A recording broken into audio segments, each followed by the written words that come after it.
भारत देश की आम जनता की आर्थिक एवं कानूनी समस्याओं के समाधान एवं सुझाव हेतु भारत सरकार का ध्यान आकर्षित करने के लिए राष्ट्रीय राजधानी दिल्ली के रायसीना रोड स्थित प्रेस क्लब ऑफ इंडिया में देश के चुनिंदा समाज सेवियों श्री श्याम सुंदर चौहान, वरिष्ठ भाजपा नेता, आजमगढ़ उत्तर प्रदेश, पंडित अशोक भारतीय, राष्ट्रीय संयोजक, विश्व ब्रह्म ऋषि ब्राह्मण महासभा गाजियाबाद, श्री ओम प्रकाश सिंह, मुख्य न्यायिक मजिस्ट्रेट सेवानिवृत्त आगरा, श्री राजेंद्र प्रसाद जायसवाल, CAO सेवानिवृत्त टाटा कैंसर हॉस्पिटल वाराणसी उत्तर प्रदेश, श्री प्रसाद पुरुषोत्तम पाखले, वरिष्ठ समाज सेवी एवं राष्ट्रीय अध्यक्ष बुनकर महासंघ महाराष्ट्र जैसे समाज सेवकों ने आर्थिक एवं कानूनी सहायता के लिए पत्रकार वार्ता का आयोजन किया।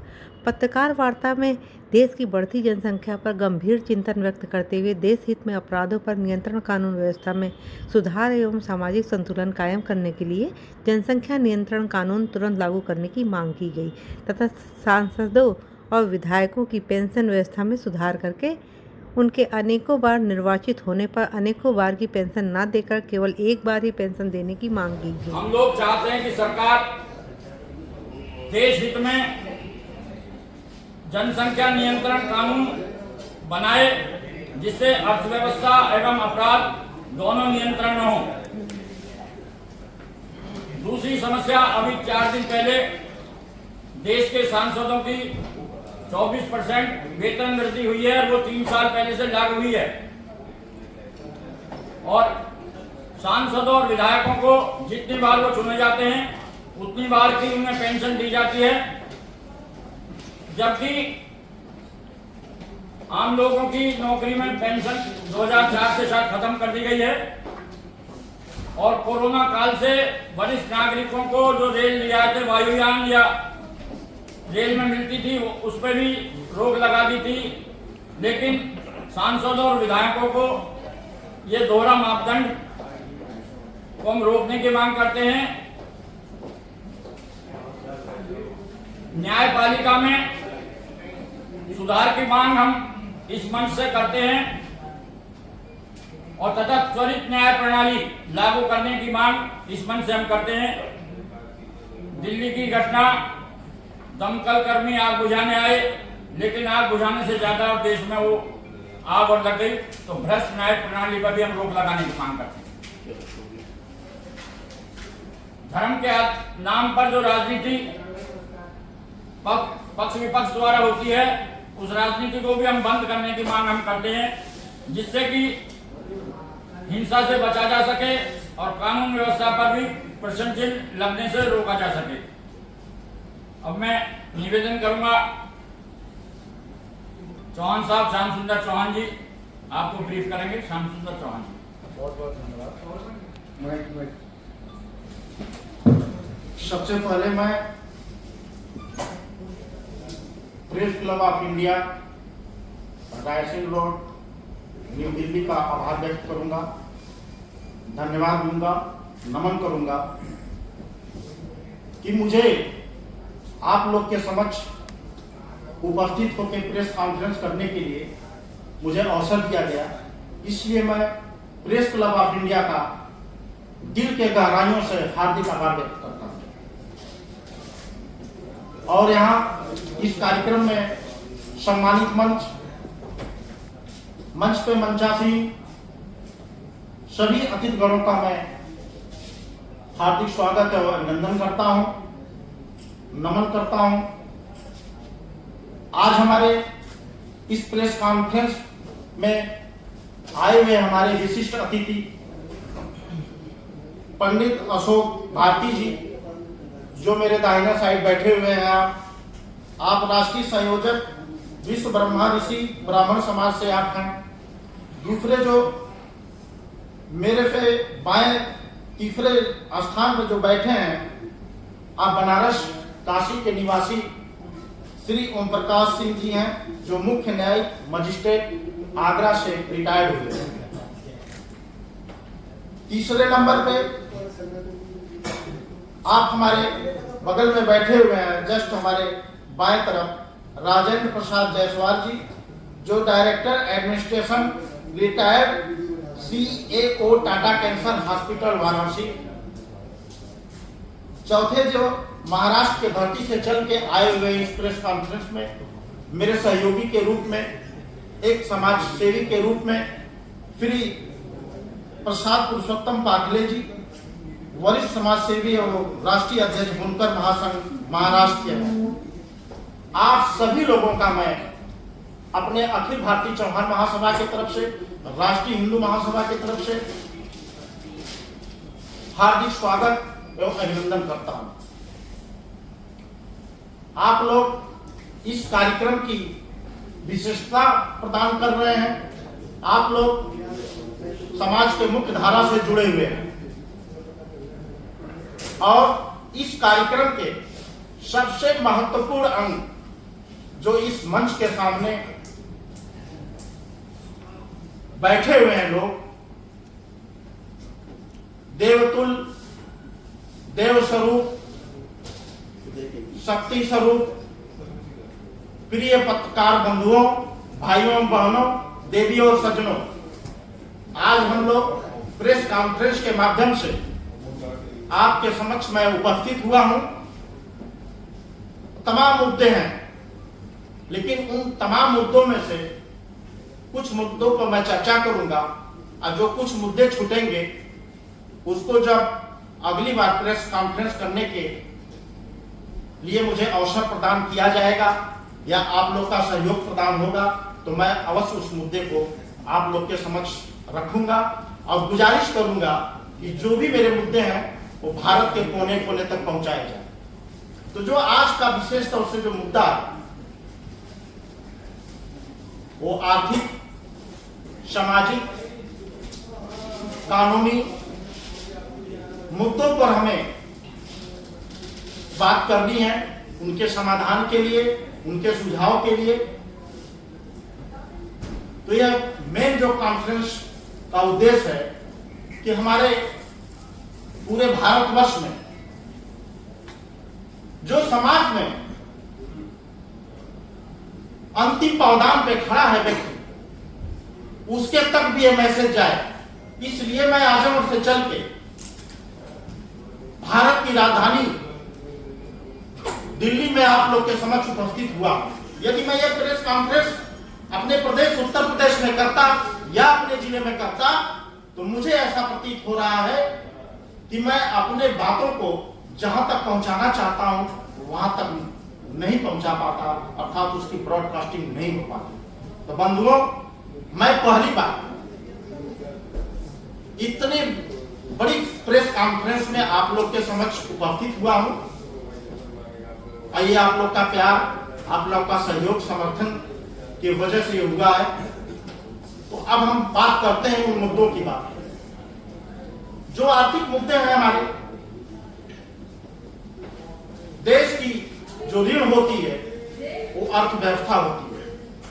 आज हम लोग राजनीति के माध्यम से, समाज में सामाजिक काम के माध्यम से जब भी हम लोग किसी भी समाज में जब हम लोग जाते हैं तो तमाम प्रकार की समस्याएं मुंह बांध के खड़ी हैं, हमसे सवाल जवाब करती हैं। हमारी बहनें, हमारी माताएं, हमारे नौजवान साथी, हमारे पिता तुल्य जन लोग हमसे सवाल करते हैं कि आखिर में आप लोग क्या कर रहे हैं। तो उन्हीं लोगों से जो समस्या है, ये उन्हीं लोगों से कलेक्ट करके इस समस्या को हम आपके सामने लाए हुए हैं। क्योंकि कोई भी एक जनप्रतिनिधि होता है या जनप्रतिनिधि के रूप में काम करता है तो उसका अर्थ, जहां तक मैं जानता हूं, कि वो अपने क्षेत्र की समस्याओं को लेके पार्लियामेंट या असेंबली तक पहुंचाता है और उसके सापेक्ष नियम बना के जनता जनार्दन को फायदा पहुंचाने का काम करता है। आज उसी के तहत जो एक प्रेस कॉन्फ्रेंस में करने जा रहा है, मुद्दे को कैसे बढ़ाया जाए, क्या ऐसा किया जाए कि हमारे देश में जो आर्थिक समस्या है उसका निदान हो सके। तमाम कहना है कि पढ़ाई लिखाई शिक्षा तो अपने जगह है, लेकिन बेसिक चीज क्या ऐसी चीजें हैं जिससे समाज का उत्थान हो सके, समाज का उत्कर्ष हो सके। तो जो मैं समाज में 2011 से मैं राजनीतिक और सामाजिक सेवा में मैं तत्परता से काम कर रहा हूं। जो मुझे समस्याएं मिली हैं कि कैसे आर्थिक इकोनॉमिक स्थिति को बढ़ाया जा सकता है, उसमें से सबसे बड़ी जो पहल है वो एग्रीकल्चर। साथियों, एग्रीकल्चर वो चीज है कि हम कितना अच्छा फैक्ट्री डेवलप कर लें, कितना अच्छा पैसा कमा ले, लंदन चले जाए, अमेरिका चले जाए, कहीं भी चले जाए, लेकिन जिस दिन एग्रीकल्चर नहीं होगा उस दिन हम जिंदा नहीं रहेंगे। कहा गया है agriculture is the culture of all culture. कृषि सभी सभ्यताओं की जननी है। तो जो सबसे महत्वपूर्ण है हमारे देश में, एग्रीकल्चर को किस प्रकार से बढ़ाया जाए, किसान की आमदनी, क्या उपाय, क्या ऐसी साइंटिफिक तरीका बताया जाए, क्या लोगों में अवेयरनेस की जरूरत है, किस चीज की जरूरत है। इन सब चीजों से जब मैं रूबरू हुआ तो मुझे लगा कि अभी भी हम बात करते हैं चांद सूरज की पहुंचने की, लेकिन अभी भी हमारे भारतवर्ष के जितने भी राज्य हैं, उनके जितने भी जिले हैं या जितने भी गांव हैं, अभी भी हम लोग एग्रीकल्चर के मामले में बहुत पीछे हैं। क्योंकि देश में जो बीमारियां, जो अस्वस्थता बढ़ती जा रही है, उसका सिर्फ एक रीजन है कि हम केमिकल युक्त, चाहे वो सीरियल क्रॉप हो, चाहे पल्स क्रॉप हो, चाहे ग्रेन क्रॉप हो या वेजिटेबल हो, हम उसका सेवन कर रहे हैं, जिसके वजह से हमारे शरीर के अंदर तमाम प्रकार की बीमारियां पैदा हो रही हैं। हमारा किसान, भारतवर्ष का किसान पारंपरिक खेतों पर आधारित है। तो अब हमको खेती करने का, एग्रीकल्चर प्रोडक्शन करने का, हार्वेस्टिंग करने का तौर तरीका को बदलना पड़ेगा। उसी में से एक पहल जो है पॉली हाउस है, ग्रीन हाउस है। ग्रीन हाउस वह पद्धति है जिससे 1 एकड़ में कोई भी व्यक्ति 1 एकड़ में जब उसको स्क्वायर फुट में कन्वर्ट करते हैं तो लगभग 4000 स्क्वायर मीटर कवर एरिया आती है। तो 4000 स्क्वायर मीटर में एक व्यक्ति एक साल में 15 से 20 लाख रुपए अर्न कर सकता है, जबकि 1 एकड़ से वो 2 लाख का गेहूं भी पैदा नहीं कर सकता है। तो मैं आप लोग का ध्यान, यहाँ पर बैठे समस्त पत्रकार बंधुओं का, भाइयों बहनों का, देवी और सज्जनों का और केंद्र सरकार का ध्यान आकर्षित करना चाहता हूं कि अगर हमारे देश में कैश क्रॉप की खेती कराना है तो एग्रीकल्चर से संबंधित प्रोटेक्टेड कल्टीवेशन को बढ़ावा देना पड़ेगा। मैंने आपको बताया अभी कि 1 एकड़ में हम 2 बीघे का भी गेहूं, वीट्स या पैडी प्रोडक्शन नहीं कर सकते हैं, लेकिन पॉली हाउस के माध्यम से हम एक साल में 15 से 20 लाख रुपए अर्न कर सकते हैं। इसलिए मैं आज इस प्रेस कॉन्फ्रेंस के माध्यम से बतलाना चाहूंगा, जो इससे संबंधित विभाग हैं, जो भी इससे संबंधित हॉर्टिकल्चर विभाग हैं, NHB है, नेशनल हॉर्टिकल्चर बोर्ड, उनके समस्त कर्मचारियों को अवगत कराना चाहूंगा इस प्रेस कॉन्फ्रेंस के माध्यम से कि वो लोग जाएं, गांव-गांव जाके जो भी हमारे सीमांत किसान हैं, लघु किसान हैं, छोटे किसान हैं, उनको इस टेक्निक के बारे में अवगत कराएं। दूसरी बात है कि वह प्रोडक्ट कैसा होना चाहिए, प्रोडक्ट केमिकल फ्री होना चाहिए, फ्री फ्रॉम केमिकल। तो जो पॉली हाउस है उससे जैविक खेती होती है, उससे आमदनी बढ़ती है। तो अर्थात ऐसी खेती को करवाना जिसमें कम क्षेत्रफल में, कम खर्चे में अधिक प्रोडक्शन हो। इसलिए मैं चाहता हूं अगर हमारे देश को समृद्ध और सुखी बनाना है तो भारत सरकार को इस पॉली हाउस के संबंध में गांव-गांव लोगों तक पहुंचाकर यह तरीका, तौर तरीका सबको बताना पड़ेगा, चाहे वो चौपाल के माध्यम से, चाहे संगोष्ठी के माध्यम से, चाहे सेमिनार के माध्यम से। तो एक तो पहलू ये है। दूसरा पहलू है आर्थिक में सुधार लाने के लिए कि जब कोई भी सरकार, जन कल्याणकारी सरकार जब भी कोई योजना बनाती है तो उसका दायित्व होता है, उसका अधिकार होता है कि राजकीय धन का उपयोग करते समय समाज के अंतिम व्यक्ति तक पहुंचाने का काम किया जाए, तब जाके हमारी आर्थिक स्थिति में सुधार होता है। आर्थिक स्थिति में सुधार होगा तभी जाके भारत की रफ्तार बढ़ेगी, भारत के विकास की गति बढ़ेगी। चाहे वो बुनियादी ढांचा हो, चाहे इंफ्रास्ट्रक्चर का मामला हो, चाहे ऊर्जा का क्षेत्र का मामला हो, सड़क परिवहन का मामला हो, गांव शहर को शहरीकरण का मामला हो, कृषि का मामला हो, शिक्षा का मामला हो, चिकित्सा का मामला हो, इन सब मामलों पर बारीकता से सरकार को ध्यान देना पड़ेगा। सबको मैं अभिवादन करता हूं। चूंकि मैं टाटा मेमोरियल हॉस्पिटल जैसी संस्था में अपना 25 वर्ष दे चुका हूं और आप लोगों को बताते हुए मुझे बड़ा गर्व हो रहा है कि श्याम सुंदर चौहान जी जब मुझे संपर्क किए तो मुझे बड़ी खुशी हुई कि मेरी जन्मभूमि आजमगढ़ है और कर्मभूमि महाराष्ट्र रही है। तो मुझे बड़ा अच्छा लगा कि बॉम्बे में होते हुए मैंने चाहे किसी भी प्रांत से कहीं से भी लोग आते थे तो मैं उनको जितना संभव हो सकता था टाटा मेमोरियल हॉस्पिटल के माध्यम से एज ए एडमिनिस्ट्रेटिव पर्सन उनकी सेवा किया, उनको लाभ प्रदान किया। लेकिन मैं जब बनारस में आया, बनारस में जब इसकी ब्रांच आई, वैसे आप लोगों को पता ही होगा कि टाटा मेमोरियल हॉस्पिटल परेड में मेन ब्रांच है, उसके बाद नवी मुंबई खारघर में एक ब्रांच है, उसके बाद संगरूर में आई जो कि प्रकाश सिंह बादल जो मुख्यमंत्री थे उनके माध्यम से, फिर मोहाली में एस नगर में वहाँ पे हमने कमीशन किया।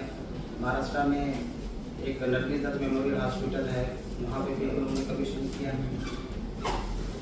और जब पेशेंट की संख्या इतनी बढ़ गई कि टाटा मेमोरियल हॉस्पिटल जैसे अस्पताल को ये महसूस हुआ कि let us move other than Maharashtra also, other than Mumbai also, and thinking that this point was discussed with माननीय मोदी जी और उन्होंने अपने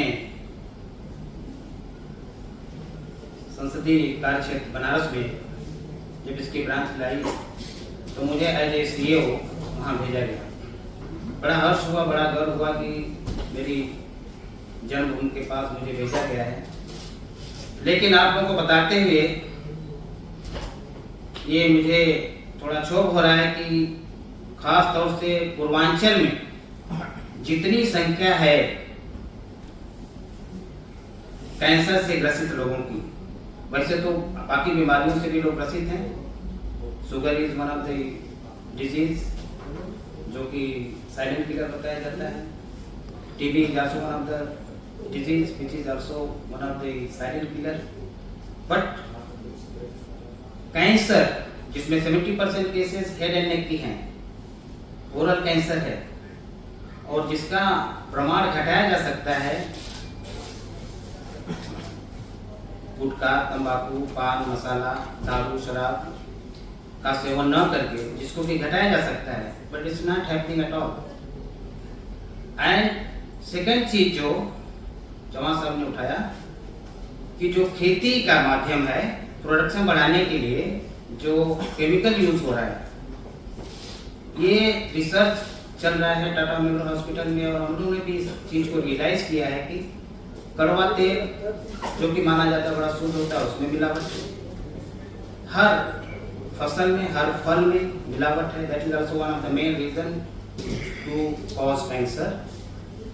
तो ये जो मुद्दा है आप लोग के माध्यम से अगर नहीं उठेगा तो एक दिन ऐसा आएगा कि not only in UP but I am talking that all over India the cancer patient will be maximum.